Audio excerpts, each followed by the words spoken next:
lies. He told lies about a lot of things. Even the vehicle, he said it was an Uno. A VW, he referred to it as an Uno. A lot of things that he told lies about, the things that he just wanted to piece together that do not combine. Thank you.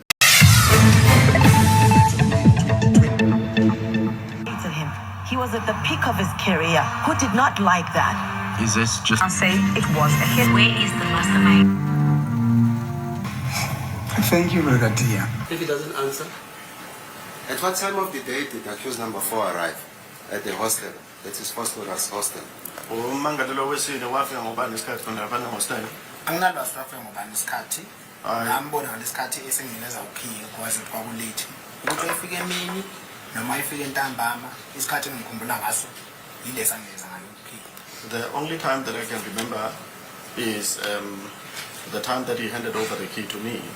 As to whether he arrived early or late at the hostel, I don't have such knowledge with me. But that cannot be correct because your evidence in chief is that the first time that you saw accused number 4 was when he entered the bedroom with accused number 5. Absolutely good so okuya ngokufakazi wabuzwa bona okanye owanikeza ngenkathi umshushekuze imibuzo wabona umangalelo wesithathu nomangalelwa wesihlanu bengena kwi-bedroom. Didn't you say that in your evidence in chief? Wakusho lokho kwi-evidence in chief yakho. Ukumbona kwami ngizwe ngathi mhlawumbe angazi noma ngisizwanga kahle sima ukuthi wafika ngobani isikhathi. Shuthi zama ukuthi wafika nini ehostela ukuthi ayifike nini noma ekhona emini noma engekho emini ngeke ngazi ukuthi ayifike ngobani isikhathi. If I heard your question clearly, if I heard your question clearly, you asked about the time. As to what time he arrived, whether he arrived early or late, that is something that I cannot confirm. Safe to say that at the time or at the stage that he gave me the key, I was then able to communicate with him. At the time when he gave you the keys, had he been introduced to you by Gwaben? Ngekhathi kunikeza iki obese seke introduce kuwe uGaben. Ibisiphelile yonke uma uqala introduction beyenziwe emini. Nakhona mayibuya ubuyile wahamba. Akubeke nje ukuthi kwawukhohlwa ukhiye mabehamba. Uma ngakutshela nje. That introduction had taken place in the day already, and then there was stage that he went away and then came back. And let me put it clearly, he forgot the key to the key. Based on my judgment, he forgot the key because he was then phone called at the time that the key was now needed. Now, how I observed it, he wasn't supposed to have given me the key. He was supposed to have given it to Gwabeni. From him, he totally avoided answering that question. Yilapho ke eseshintsha khona ke manje impendulo yakhe kodwa ngaso sonke isikhathi ke umuntu owayembuza imibuzo ke wayephinda ke lo mbuzo kodwa yena ke ewugwema nje. Now hence this that I am taking up with you, that it is for the first time that Mr. Zungu places you in the company of accused number 4 in the room of Mr. Gwabeni. According to him, when accused number 4 arrives immediately after Mr. Ntuli, accused number 5. Ingakho ke sengisho ke kwena ke manje ukuthi kuyihlandla loqala ngake manje uConstable Zungu esenibeka ndawonye ke wena kanye naye umsolwa wesine kule kamera lelana lakhe uGwabeni ngalesikhathi ke ethi umsolwa wesine wangena emuva kokuthi uqeda ungena umsolwa wesihlanu. Now before I proceed, I think this issue has been put at rest. He never at any point placed you in the presence of or with accused number 4 somewhere else, except for the first time here. Akukho ke la khona akuhlanganisa khona noma athi ke nani ndawonye khona wena nomsolwa wesine ngaphandle kwale ndawo le engiqeda ukisho kwena ukuthi kule kamera le lakhe athi nani bangena kulona.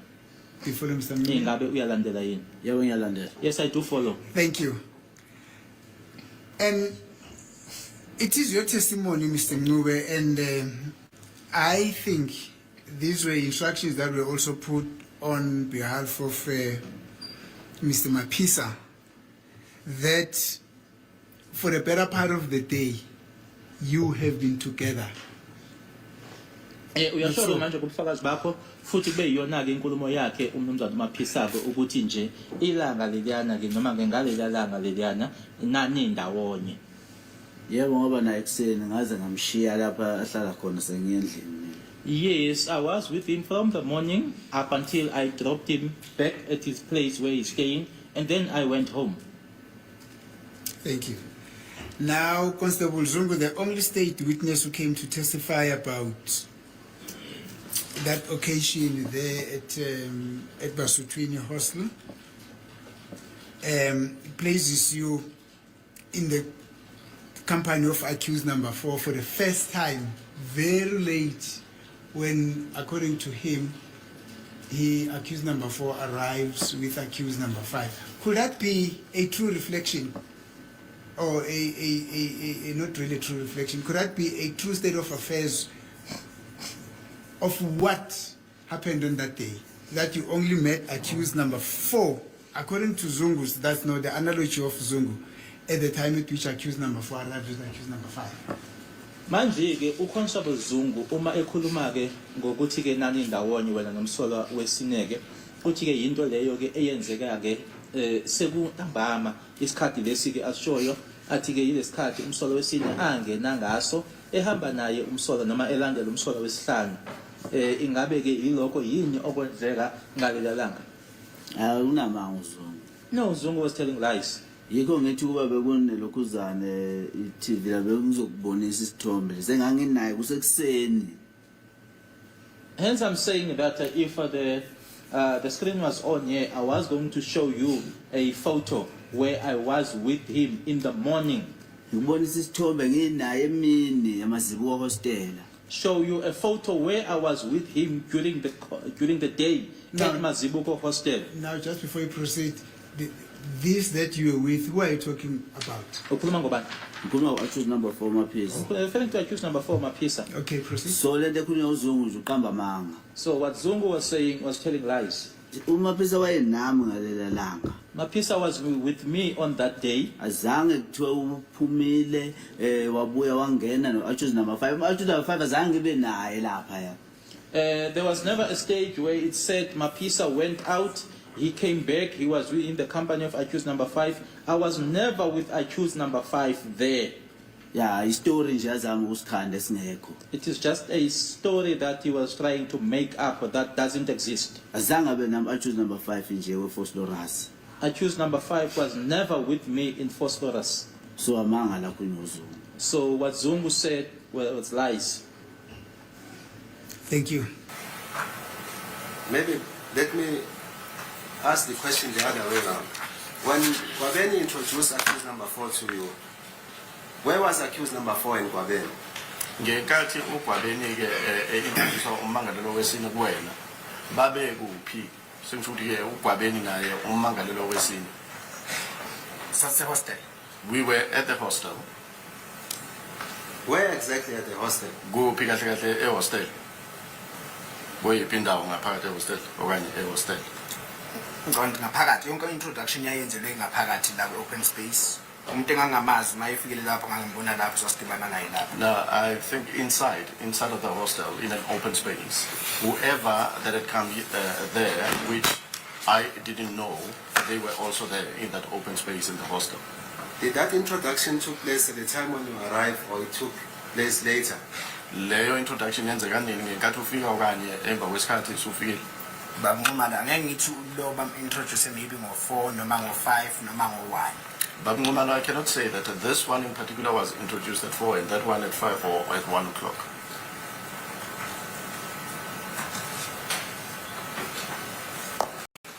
Can you bring the toy so that we know what you are talking about? It's towards the end, eh? Witness. Just bring that, because that section is clear. I don't even have it.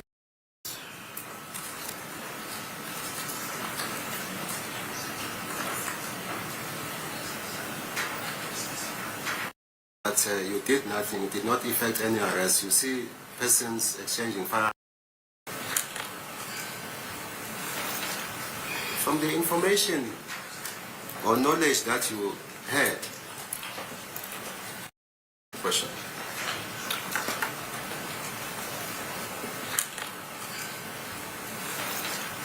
From the information or knowledge that you had,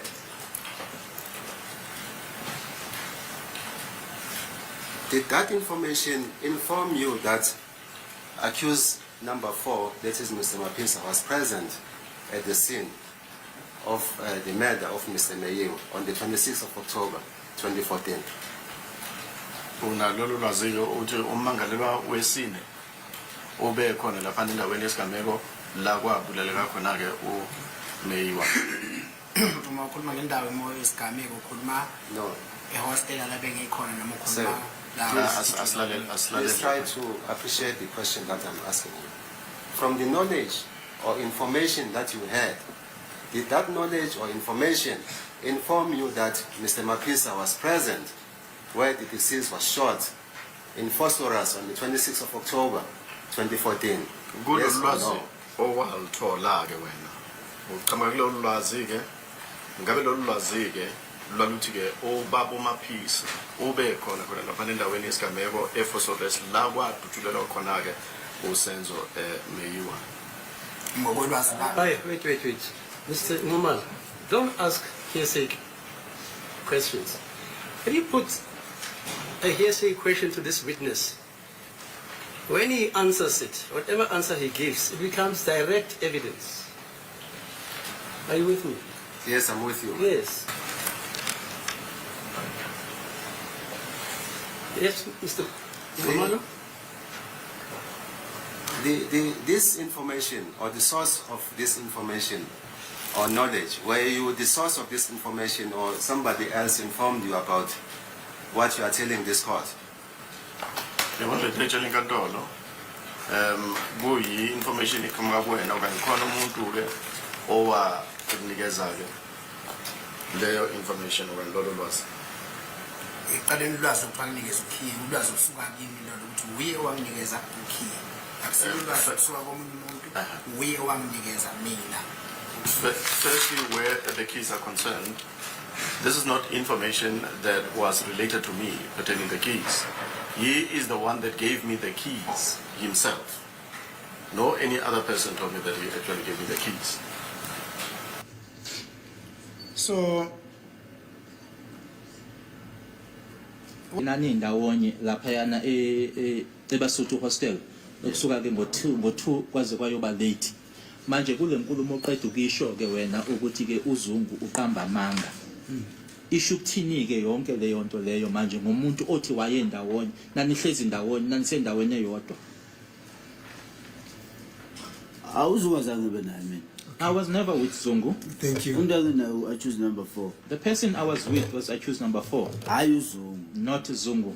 Uqamba jamanga. He told